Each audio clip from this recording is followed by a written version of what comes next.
আমার দুঃখ হয়, কষ্ট হয়, খারাপ লাগে। যেই মানুষগুলো আমাকে বেশি কষ্ট দেয় তাদের দুঃখ এলে আমার কান্না পায়। বিশ্বাস করেন, আমরা যেই মানুষগুলোকে সবচেয়ে বেশি ভালোবাসি, দিন শেষে সেই মানুষগুলোই আমাদের অন্তরে গিয়ে ক্ষত করে, রুহু অবধি কষ্ট দেয়, ভেতরটা ছারখার করে দেয়। কিন্তু তারা একটুকু উপলব্ধি করতে পারে না যে আমরা কতটুকু কষ্ট পেয়েছি। তাদের মনে একটুকুও অনুশোচনা হয় না। আসলে বাস্তব কথা কি, যে প্রিয় মানুষগুলোকে আমরা সবচেয়ে বেশি ভালোবাসি তারাই আমাদের জীবনে সবচেয়ে বেশি কষ্ট দেয়, দুঃখ দেয়।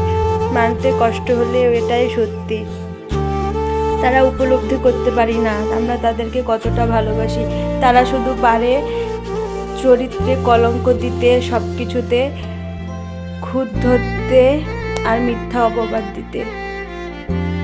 অতিরিক্ত ভালোবাসার প্রতিদান এই দুনিয়ার মানুষ এটাই দেয়। হায়রে জীবন।